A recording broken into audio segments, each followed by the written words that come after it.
Hello ka-Universe! Sa paglipas ng taong 2024, nais ko lamang ibahagi ang ilang magaganda at masayang memories sa aking buhay. Simple lang naman ang gusto ko, maging isang mabuting tao. Mula sa pagiging aktibo, lingkod ng Diyos at bayan, hindi lamang sa aming barangay kundi sa iba't ibang bahagi po ng lungsod Quezon. Yan po yung ilang mga proyekto na akin pang napangunahan. February 22 nang ako po ay ma-diagnose ng enlargement of the heart at calcified aorta. At August 2 naman po nang ako ay ma-CT scan ng meningioma o brain tumor. So, na-confirm po ito ng September 18 sa aking MRI na kailangan na po talagang maopera ang aking head tumor.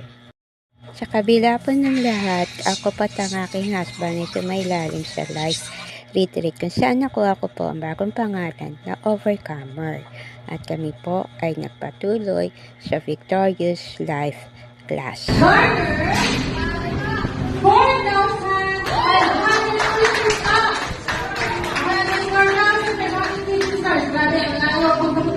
Okay? At talaga namang evidence sa kanya, no? Every time na may nagpa-participate talaga. Okay, hindi ko nakamadali. Okay? This award is given to an our top one for PLC Batch 20. No other than Elizabeth.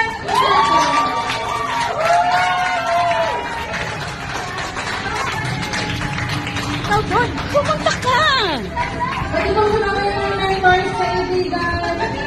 Yan po yung aming graduations, batch 20, kung saan nakakuha po ako ng award na Best in Devotion at ako rin po ang nagtapon sa aming academics. At nagpatuloy po kami mag-enroll sa foundation class or SOD 1. Sa tulong po ng aming mga kapatiran na siya po nag-sponsor sa amin. Kuha rin po ako dito ng mga awards as SOT1 Batch 25. Best in Attendance. Nag-top 2 rin po ang aming team. Top 2 rin po ang aming team sa academic kung saan ako po ang leader.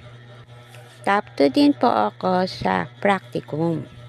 At ako po ang nag-top 1 sa Bible interpretation. Nakuha ko po ang bago kong pangalan na Christ-like nung ako po ay mag-guide sa Retreat Batch 42. Ako po ay nagpatuloy sa aking ministry as marshal habang naghihintay ng aking schedule sa operation.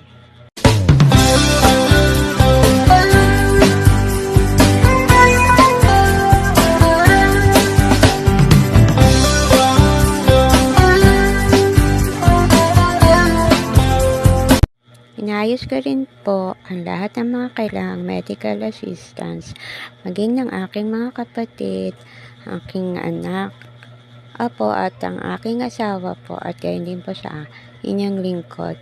Sa tulong po ng aming Sibak Party List family sa medical assistance. Sinelebrate din po ang birthday celebrants ng OCO sa aming life group. October 22 naman po ako na CT scan sa aking tenga.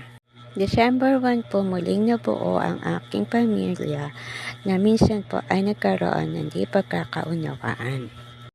Ako din po ay ipinag-pray ni Bishop Manny Santiago ng Life Giver Church. December 6 nang ako po ay ma-admit na sa QMMC. Kaya hindi na po ako naka-attend ng graduation po ng aming SOT na ginanap ng December 7. December 9 ako po ipinasok sa operating room 5:30 a.m. for preparation.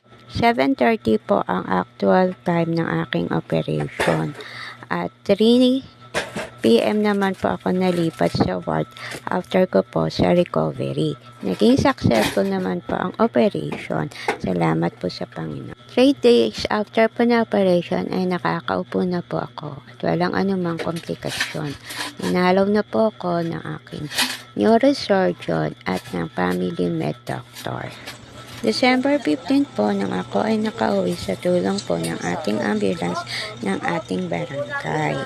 Pinairam din po ako ni Pastor Ray ang aking butihing kapitbahay ng wheelchair dahil sa Block 6 Bongjang lang po ako talaga pwedeng maidaan at medyo mahaba-haba po yung aking dadaanan pa Kaya uwi. mo yan, Jing?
First Gala at La Simba, December 22, 2024.